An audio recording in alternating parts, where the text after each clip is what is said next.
मित्रों, ये स्कंद पुराण है। आज इस शास्त्र के माध्यम से जानेंगे कि कलयुग में श्री कृष्ण के पूजन व तुलसी पूजन का कितना अधिक महत्व है। मित्रों, वीडियो शुरू करने से पहले बता दें, आप हमारे वीडियो देख तो लेते हैं लेकिन चैनल को सब्सक्राइब नहीं करते। मित्रों, अगर आपको ये वीडियो थोड़ी भी पसंद आए तो प्लीज आप हमारे चैनल को सब्सक्राइब कर दे और वीडियो को एक लाइक भी कर दे। द्वारकापुरी तथा वहाँ श्री कृष्ण के दर्शन पूजन का महात्म्य तथा तुलसी की महिमा। मित्रों, ये स्कंद पुराण का अध्याय है। मार्कंडेय जी बोले, इन घुमन कलयुग में जो मानव श्री कृष्ण का महात्म्य सुनते और पढ़ते हैं उनका यमलोक में निवास नहीं होता। जिन्हें सदा श्री कृष्ण की कथा प्राणों से भी प्रिय है, उसके लिए इस लोक और परलोक में कुछ भी दुर्लभ नहीं है। कलयुग में यदि चंडाल भी द्वारकापुरी में निवास करता है तो वह यवतों की गति पाता है। जो द्वारकापुरी की यात्रा करता है उसे मार्ग में प्रतिदिन कुरुक्षेत्र सेवन का फल प्राप्त होता है। कलयुग में जिनकी बुद्धि द्वारका की यात्रा और श्री कृष्ण का दर्शन करने में संलग्न होती है, वे मानव धन्य और उनका वह मनोरथ भी धन्य है। जिन्होंने कोटि आयुध पापों का नाश करने वाले श्री कृष्ण मुखारविंद का दर्शन किया, वे धन्य है,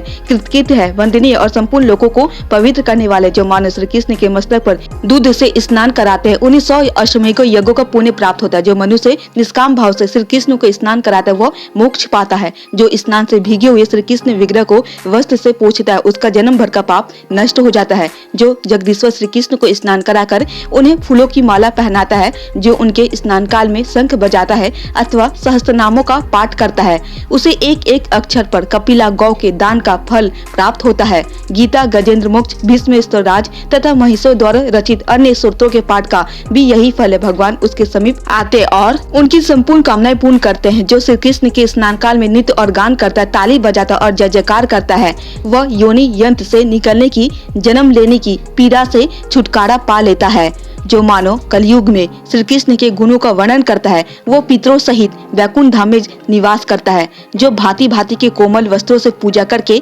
माधव को धूप निवेदन करता है वो विष्णु धाम में निवास करता है। जो भक्ति पूर्वक सुवर्ण, रत्न एवं मणियों के आभूषणों से श्री कृष्ण का श्रृंगार करते हैं उन्हें वह उत्तम फल प्राप्त होता है, जो इंद्र, शिव, ब्रह्मा तथा मुनियों को भी ज्ञात नहीं।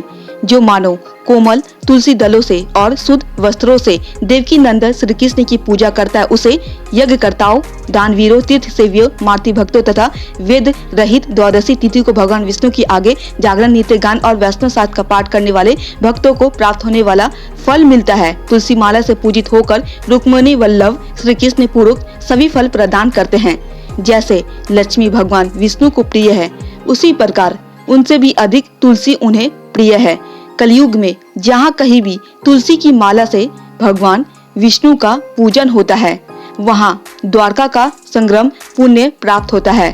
श्री कृष्ण मेरे आश्रय है, ये 8 अक्षरों वाला मंत्र श्री कृष्ण की कृपा प्राप्त कराने वाला है। जो कलयुग में कपूर सहित काले अगरू से श्री कृष्ण को धूप देते हुए श्री कृष्ण का सारूप्य प्राप्त करते हैं। घी, गुगुल तथा सुगंधित पदार्थ के द्वारा भगवान श्री कृष्ण को धूप देकर मनुष्य सदा कल्याणमय पद को प्राप्त होता है। जो श्री कृष्ण को अगरू धूप देता है वह सब पातकों का त्याग करके अत्यंत सुंदर रूप पाता है। जो श्री कृष्ण मंदिर के द्वार पर प्रतिदिन दीपमाला जगाता है वह 7 धूपों से युक्त पृथ्वी का सम्राट होता है। जो श्री कृष्ण के आगे सुगंधित निवेदन करता है उसके पीतर कल्प पर्यंत नित्य तृप्त रहते हैं। जो कपूर और सुपारी के साथ तांबुल निवेदन करता है उसे देव पद की प्राप्ति होती है। जो भगवान श्री कृष्ण के आगे जल से भरा हुआ कलश और कमंडलू निवेदन करता है उसके भीतर एक कल्प तक जल पीने की इच्छा नहीं रखते। जो भगवान श्री कृष्ण को मनोहर फल भेंट करता है उसके उत्तम मनोरथ कल्प पर्यंत सफल होते रहते हैं। जो देव श्री कृष्ण की परिक्रमा करता है उसके कुल में किसी को यमलोक का दंड नहीं भोगना पड़ता। जो श्री कृष्ण के मंदिर में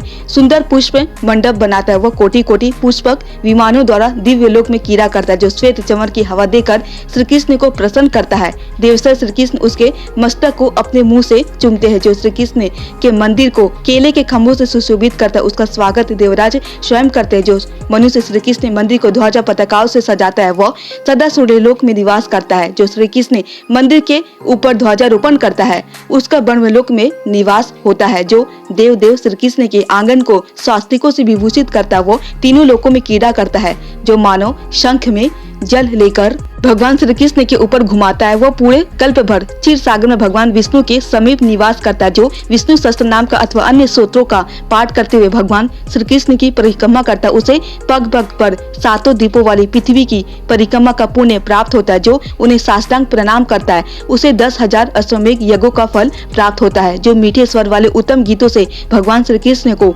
संतुष्ट करता है, उसे सामवेद के पाठ का फल प्राप्त होता है। जो प्रसन्नचित होकर भक्ति भाव से श्री कृष्ण के सम्मुख नृत्य करता है, वो अपने समस्त पापों को भस्म कर देता है।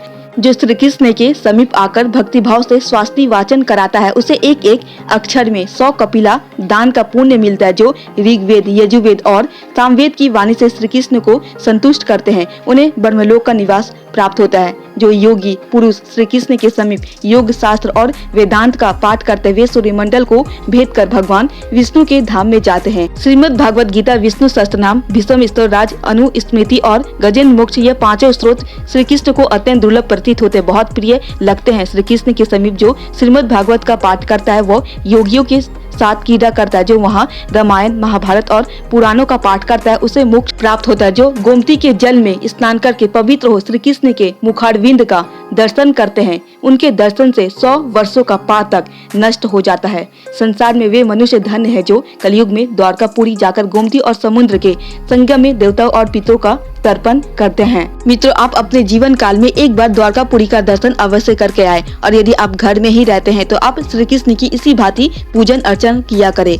मित्रों, ये छोटी सी ज्ञानवर्धक वीडियो आपको कैसी लगी? अगर थोड़ी भी पसंद आई हो तो प्लीज आप हमारे चैनल को सब्सक्राइब कर दे और वीडियो को एक लाइक भी कर दे। इसी तरह आप हमसे जुड़े रहे ताकि शास्त्रों की सही से जानकारी आपको हमेशा मिलती रहे।